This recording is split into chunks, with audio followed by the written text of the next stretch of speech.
Where I feel like when I used to release music, it'd be like, man, I hope people like it. I'm now, especially with this album, it's like, it feels like the end product. It is what I thought it was going to be, which is super cool.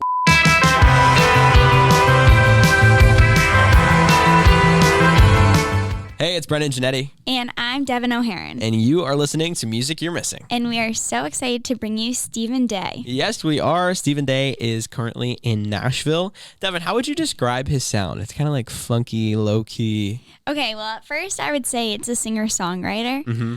But now with his newest release, Ride, I don't really know. Like, he's kind of just doing whatever he wants. And so I'm really excited to talk to him about that. Yeah, so he just dropped a new track called Ride. He's gearing up for a new album, and the album is called The Shapes I'm In. And his upcoming tour is also called The Shapes I'm In Tour. So he's got a whole lot of stuff going on. He had a whole bunch of stuff get canceled due to COVID. I'm just excited to see like where he is mentally right now, because I can only imagine he's like at an all-time high. Oh my gosh, completely. You can check out Ride on top of the Music You're Missing Spotify playlist right now. You can also check his face, not only on this TV, but on the cover of what, Devin? The Music You're Missing playlist. And while you're checking things out on your phone, you might as well toss us a follow. Our Instagram is Music You're Missing, and you can find our link tree with all of our fun little ats in the bio. We tried to make it easy, but we did. We tried to make it easy. Yeah. Anyways, this is our least favorite part of the podcast. Yeah, let's just get Stephen Day on the line. How's it going, Stephen? What is going on, y'all? I'm so happy to be here. We're so happy to have you. Of course, like clockwork, you joined the Zoom and we had an issue connecting to the Zoom because it's just kind of our MO. Just every time we have someone connect to the Zoom, there's always an issue. It's always something. But anyways, how are you feeling right now? Because you've got some major stuff coming your way. You got a new track, Ride, dropping on the 18th. By the time this comes out, I'm sure it'll already be out. You have the Shapes I'm In tour and a new album on the horizon. How are you feeling? Like, world's finally back open. Man, I am feeling so excited, overwhelmed. It's kind of like, it's almost like when you hear you have a tour booked, everybody had tours booked at one point, and then it was suddenly like you weren't going on the tour you had booked. And so now it's like, I have a tour booked, and there's this feeling inside of me of like, maybe it's not going to happen because I've heard that before, Mm-hmm.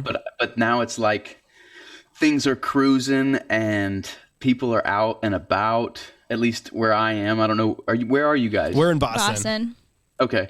So I'm in Tennessee, and it's like people are vaccinated, and shops have been like, if you're vaccinated, you don't have to wear a mask anymore. So it's like every time I pull on a door handle, it's like, wait a second, I need to get my mask. There's like this immediate thought of, but as of right now, it seems like things are moving towards a tour happening in the fall, which we've got booked. And I'm so excited about it. Yeah. Yeah, it's crazy because so I tour for a branch of Live Nation, and I was pulled off the road. So I completely understand that the feeling on hesitation, being like, is this tour actually going to go on? Because I was booked for a tour since 2019, and it just got pushed back to like 2020. But then You're set to go back out again, and you're like, am I going to jinx it? What's going on here? But it's real this time. But it's real. Like, I literally have a friend in the UK, and he just sent me a picture of his tour bus, and I was like, holy shit. Like, this is real life. It's not a joke. No one's fucking around. Like, we're actually going back out on the road. And I think for you to have a tour in the fall, there's a million possibilities, and that's so exciting because it's finally something to look forward to. Yeah, I mean, originally when we had it scheduled out for the fall this year, there was still the thought of like, that might be too early, which is still crazy to think that, even a few months ago, we were still like, I hope that happens, Literally. So you actually were gearing up for another tour when COVID came around, and then you had to cancel it. I'm sure that was like your first headlining tour, right? Yeah, that was going to be the first headlining tour, ever. I had done some opening, and I had done headlining stuff like one-offs and opened for bands across the country, but that was going to be like the first, what felt like sort of like a debut headlining tour. Yeah. So I can't imagine hearing that news, or brings you much joy. I'm sure it probably did the opposite. What went through your mind like when you hear that news that you have to cancel your tour? Did you also move back home? Did I hear?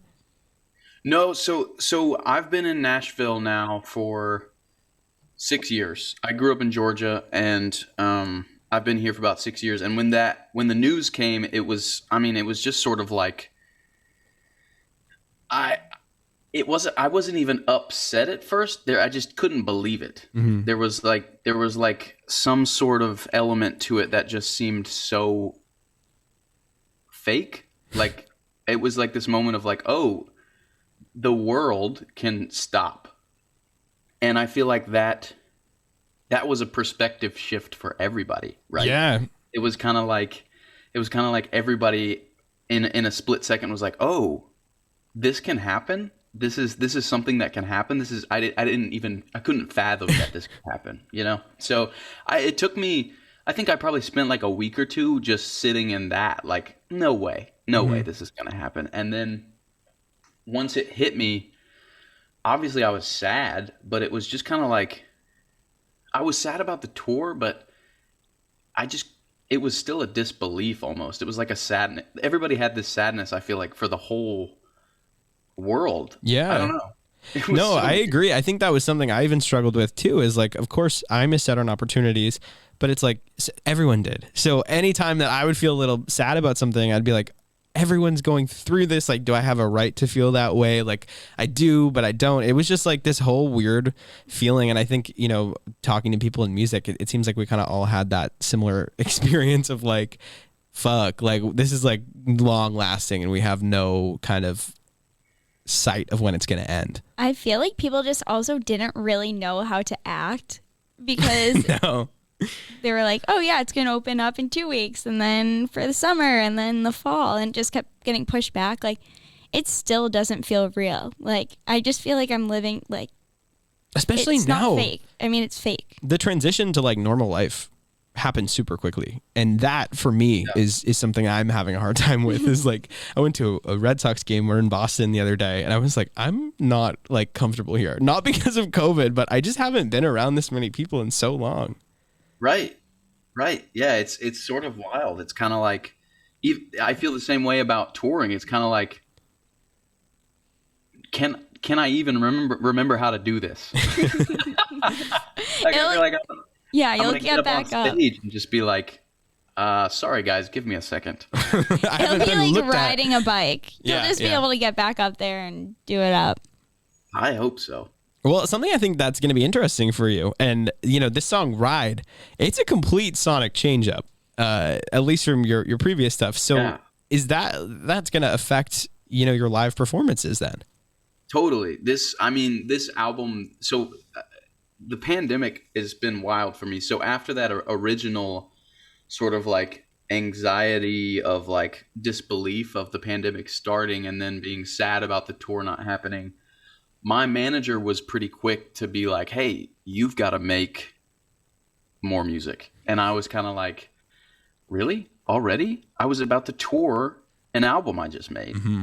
And so I just ended up making so much music during this time, and it's all so different and it's also exciting to me. It's like so many different kinds of genres like blending together, and I just really feel like I've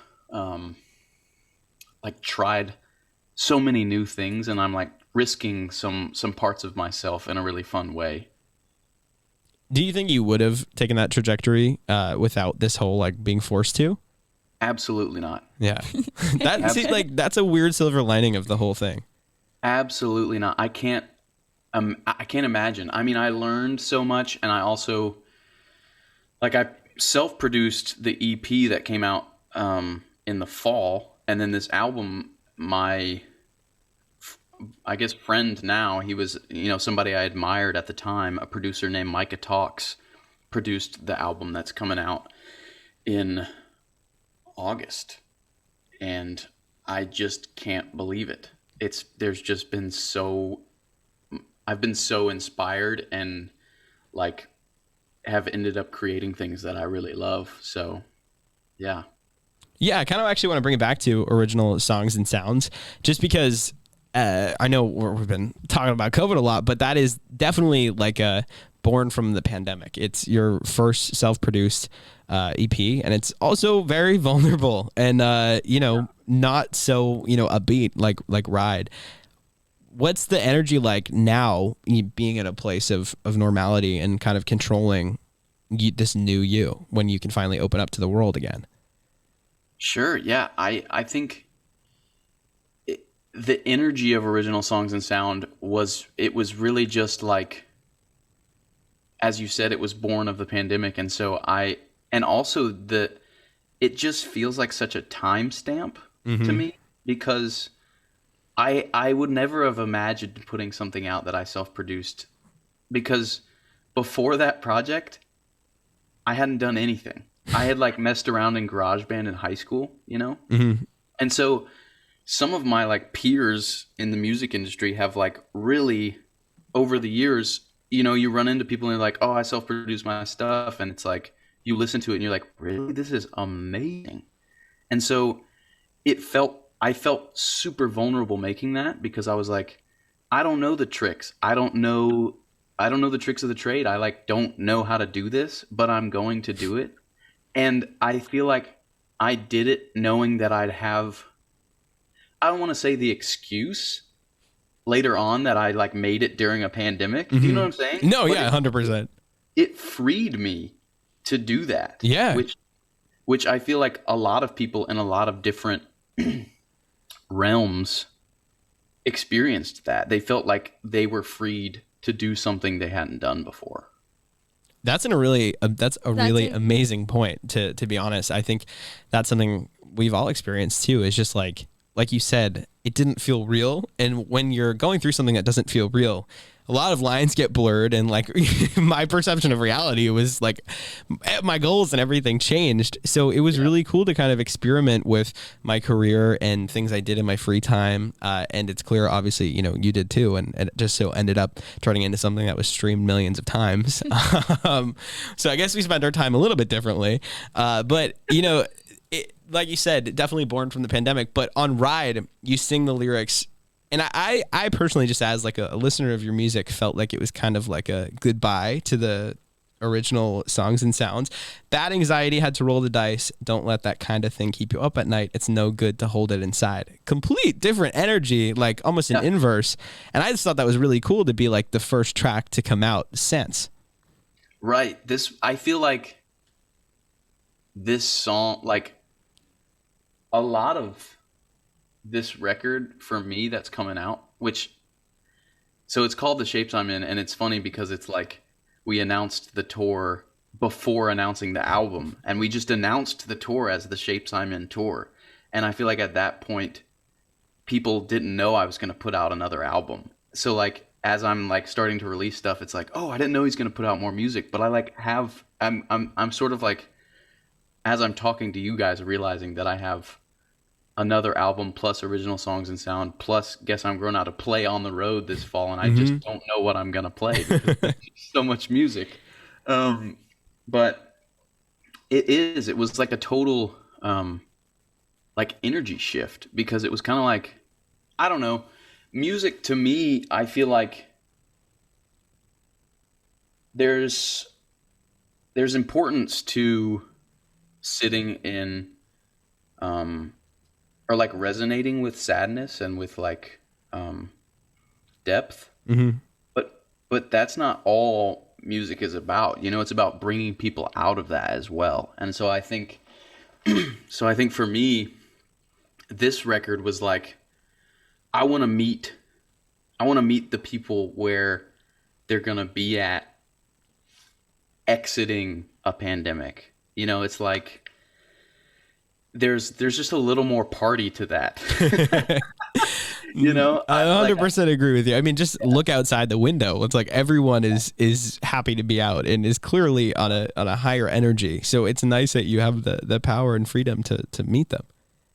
yeah, I mean, I feel like the music, I ended up with the songs and registering that later on, if that makes sense. It's not like I sat down and I was like, this is going to be the song that they listen to right after the pandemic's over. And it's like I didn't plot it out like that. And I'm so glad I didn't, because it feels way more on target that way. Yeah, I think that's really cool though, because I think we see a lot of how do I say this nicely? Like the genre that you had is very like specific and niche, and the people that listen to it, they definitely listen to a lot of other artists in that genre. And I feel like when you are an artist in that genre, specifically on the marketing or business side of it, you often get pigeonholed to that, and you can't really branch out. So that's why sort of like singer-songwriter. Yeah, exactly. Yeah. And I thought that was really cool because Ride, it's the only track that we've heard off the new album. It is more upbeat and it's more funky, but it still is you. Like it still has. You can tell it's you. Yeah. With like the lyrics and everything, just because it's a different beat doesn't mean that it's not. Yeah. A typical singer-songwriter, which I think is really nice. Yeah, I appreciated seeing someone relatively early in their career, which is something also that I'll get to after, but it was cool to see someone relatively early in their career do a sonic change up, but still kind of like have found their sound. Wow, that's really kind. Of course. But, being young, that's something I want to talk about, because we're the same age. You're 25, correct? Yes. All right, yes. We're 24, 23, right? Yeah. I just always have to double check. I hate that I'm older than you. But I was listening to an interview with you, and it was actually with Alan Stone, who you got to collab with, which is so cool. And they were really honing in on the fact that you were young. And I thought that was really interesting, because for like a singer, songwriter, actually, pursuing it professionally, sure, you're young. But then we talked to like all these TikTok kids who are like 17, and I feel so old. So I was just wondering like your thoughts on just like age in the music industry and how you feel. Like, do you feel young, or now that it's like your second release, do you feel like a vet? I don't feel young. I mean, I think I feel, well, two sides to that. I feel like I don't feel like a 17-year-old TikToker. But I think a lot of those kids are making really cool music, and so I feel older than them, but I still feel like I can be involved in what's going on at a really like basically like I don't feel I'm at the age where I'm like I can't hang. You know what I'm saying? Yeah.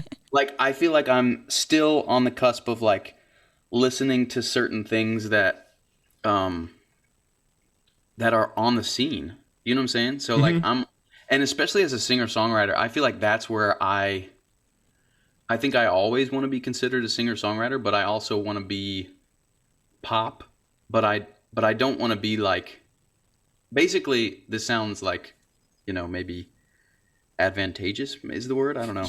It sounds like I'm trying to say something that like is, I don't know, but I feel like I'm trying to, spread. Singer-songwriter used to be guy with a guitar, and he was Jack Johnson, and he was, or a guy with a piano, Gavin DeGraw. These guys, when streaming happened, they like fell off the map, basically, because streaming just like, and it was also a generation shift. But these are people that like I grew up listening to, and I still love their music to this day. They're not who I'm listening to all the time, but I just feel like I don't think singer-songwriter is done, if that makes sense. Like I feel like singer-songwriter just, whoa, is that a race car? We're literally in like a soundproof room, so that's just a testament to how loud that motorcycle was. That's funny. That is funny. Yeah, I just don't think it's done. I just think it just needs to like shift, just like everything is shifting. And so to me, it's like songs are still the most important thing in music. Like people want a story, people want a vibe, but they don't want a vibe without the story. You know what I'm saying? Yeah. Like, so to me, it's important to like match those two together. And with this album that I'm putting out in the fall or late summer is just my attempt at putting pop songs in different pockets of music and seeing if people can understand what I'm doing, if that makes sense. And like if not understand, if they resonate. Mm-hmm. Because I think it's definitely palatable. Like I was writing pretty hopefully like simple to receive kinds of songs on a first listen basis, which I think is pop music. It's like one listen, you're like, I like it, or I don't. Yeah, yeah. So, yeah, that might have been more than you asked for, but No, No, that was that's great. perfect. Yeah. That actually brings up an interesting point because the track Ride, it's not officially out right now as we're talking. So I'm Correct. wondering, like, are you nervous to put it out and to see people's reaction? that is such a good question. I've Thank you. never been. Wow, I haven't thought about that yet. Uh-oh. We're bringing up a lot of topics. Yeah. That all of this music in one concert. You got to start writing this down. Yeah, right? Exactly. I feel like I've never been more nervous, but also more comfortable in my skin. So maybe it's not nerves. I'm where I feel like when I used to release music, it'd be like, man, I hope people like it. Mm-hmm. I'm now, especially with this album, it's like, it feels like the end product was so close. Like, it is what I thought it was going to be, like, in my head, which is super cool. Like, Micah Talks took my project, took my songs, and, like, elevated them with his skill and, like, just gift. He has a gift. And I think that's why I don't want to call it nerves, because the song Ride is what I think it is. And in my head, it's like people are either going to love it or hate it. And that's fine with me. I feel like at the end of the day, as long as you like it, you have to be your own biggest fan. Mm-hmm. And I'm sure people will like it. That's not an issue, but it just whether or not you're happy with the project and you know that you can make more music this way and kind of change it up if you want to. For sure. I think if there's like that, even a level of anxiety with the release, like immense anxiety, then I think it's going to impact like your future decisions. So it is really important to kind of have that head on your shoulders where it's like, whatever, like if people don't like it, it's like, whatever, I do. Like, and I think that's like the hardest fucking thing to hone in on, whether you're an artist, fucking podcaster, like anything. It's like really coming to terms with like, this is your work, be proud of it. And that is really all that matters. Yeah. Yeah. So I'm excited to see how it goes, and I'm sure people will feel the way they feel, but I'm just so pumped on it. Well, heck yeah. We're so stoked I'm so to excited. listen to the rest of the album. We've got to ask now that the tour is coming up, what are you most looking forward to? Are you going to like do anything fun in any of the stops? Honestly, like, tour is such a foreign thought. It's like I haven't even like gotten my band together. Like, I got to get rolling, man. Mm-hmm. It's going to come up quick, I'm telling you. I know, like, doing this podcast, I'm like, oh man, like we're moving. Yeah, this is kind of like the start of it too. Like you're on press game right now. Exactly. So I love the part of tour. I was actually at Waffle House the other night. Heck yeah, I'm and jealous. And I was thinking about how it just made me think of tour, because I feel like a lot of times, like late night food stops when you're like with a band, it's just like becomes this necessary beast where you're like, it gets to be like the witching hours of like the wee hours of the morning, and you're like, man, I can't go to bed unless I get a Waffle House waffle to bring me to bed. He speaks the truth. It's That's like all I have to say. It's the new melatonin. Yeah. Yeah. Well, that's exciting. I noticed that Boston wasn't on the list, but we'll catch you next time. It's not. I wonder if it. Well, I think we're trying to get a show there. Uh-oh. I think. Well, let me ask you guys. A lot of the venues shut down, right? Yeah. Yeah, but they're opening back up slowly. Yeah. So the company that we do this podcast for actually owns a bunch of venues. So they're starting to open and starting to book now. Well, hey, if you want to give them a shout out from me, my manager and booking agent, we are not opposed to Boston. You know? Hey, I like okay. that. It was just I think some of the venues that would be appropriate for my touring capacity, like some of the smaller clubs just were out of business, sadly. Yeah. And so if you guys have a word to send on, I have no problem with that. Hey, say no more, Stephen Day. We got you. And we have like the audio recording. We'll just cut this clip and send it to our boss. Yeah. Our state of emergency like literally just lifted yesterday. So I think things are going to actually start to be opening soon. For sure. And there were some venues around here that people said were out of business but are actually open, like the Middle East. I did have false I personally spread fake news on this podcast about the Middle East closing, so I apologize. Yeah, well, I think that's where I was going to play. Yeah. And they are open, or they're are open. We need to call them and make sure we got all of your information. No, but for real, they are open. I actually saw a couple shows booked out, I think, for like October, yeah. Okay.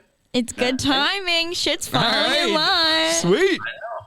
Yeah, you guys are my in. So I love that. All right, well, we'll definitely stay in touch then. All right, Stephen Day, we wrap up all of our interviews just by asking, what are some of your goals for the near future? Is this like music? Is it personal music, whatever you want? Wow, man, that's a big question. I kind of like the personal goals. It lets us like inside of who the real Stephen Day is. Goals. Wow. Wow. Okay. Well, this is maybe a lighter goal. And it's gonna be a tough one for me though. I used to eat like gummies, like Lifesaver sour gummies. I was thinking about edible marijuana, but edible? No, not edible. Okay, so Lifesaver gummies. We're talking sugar here. Okay. I know exactly what you're talking about. They're so good, and I just gotta stop, man. It's just, when you eat a whole bag of those, you feel bad. You feel bad about yourself. So, that's one.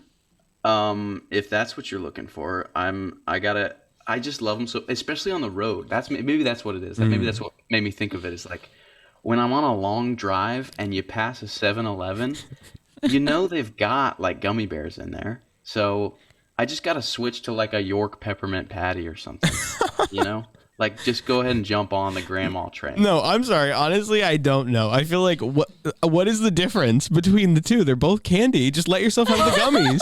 No. I got the difference for you. Ready for this? Okay, I'm ready.